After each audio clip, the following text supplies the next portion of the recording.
যশোরে যথাযোগ্য মর্যাদায় মহান বিজয় দিবস উদযাপিত হচ্ছে।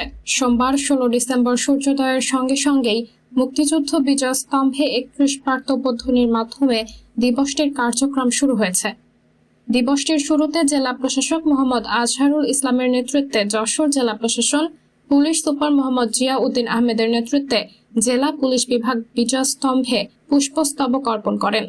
এরপর জেলা মুক্তিযোদ্ধা সংসদের সাবেক কমান্ডার AHM মুছারুল ইসলাম মন্টুর নেতৃত্বে বীর মুক্তিযোদ্ধারা, বৈষম্য বিরোধী ছাত্র আন্দোলন যশোরের আহ্বায়ক রাশেদ খানের নেতৃত্বে সমন্বয়করা, জেলা পরিষদের প্রধান নির্বাহী Mohammad Asaduzzaman, civil surgeon doctor Mahmudul Hasan পুষ্পস্তবক অর্পণ করেন।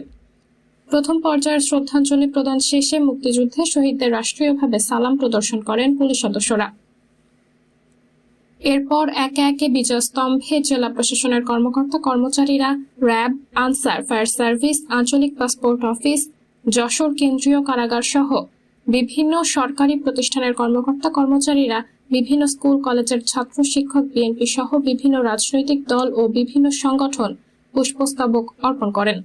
এছাড়া দিবসটি উপলক্ষে রোববার 15 ডিসেম্বর জেলার গুরুত্বপূর্ণ সরকারি, আধা সরকারি, স্বায়ত্তশাসিত বেসরকারি ভবনসমূহ আলোকসজ্জায় সাজানো হয়েছে।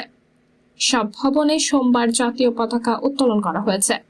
হাসপাতাল, জেলখানা, এতিমখানা, শিশু পরিবার ও ভবঘুরে প্রতিষ্ঠানে উন্নতমানের খাবার পরিবেশন এবং মসজিদ, মন্দির সহ ধর্মীয় উপাসনালয়গুলোতে বিশেষ প্রার্থনার আয়োজন করা হয়েছে।